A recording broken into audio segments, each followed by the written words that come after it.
कधीकाळी नक्षलग्रस्त दुर्गम आदिवासींचा अविकसित जिल्हा अशी ओळख असलेला गडचिरोली जिल्हा आता विकासाच्या वाटेने निघालेला आहे।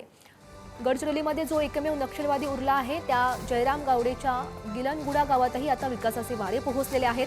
जिल्हा मुख्यालयापासून 160 किलोमीटर दूर असलेल्या अतिदुर्गम गिलनगुड्यात रस्ते झालेले आहेत। वीज देखील पोहोचली आहे, घरं उजळलेली आहेत। इतकंच काय तर मोबाईल टॉवरही उभारला गेलाय, त्यामुळे दूरवरचं हे गाव आता जगाशी जोडलं गेलेलं आहे।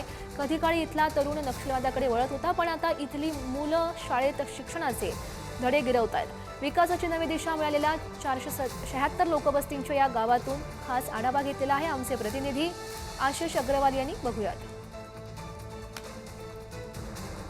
ती दुर्गम असलेल्या गिलनगुडा या गावामध्ये आज आपण इथं आलेले आहोत। आपण इथं बघू शकतो का या अतिदुर्गम गावामध्ये फक्त आता एक नक्षल शिल्लक आहे, तो सुद्धा गिलनगुडा या गावाचा जयराम गावडे म्हणून।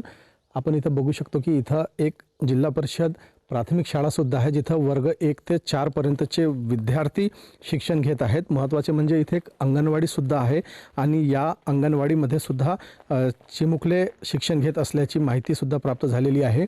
महत्त्वाचे म्हणजे या गावामध्ये एक मोबाईलचा टावर सुद्धा उभारण्यात आलेला आहे आणि शेवटच्या टोकावर असलेल्या या अतिदुर्गम भागात सुद्धा आता शासन पोहोचत असल्याचे आपल्याला दिसून येत आहे।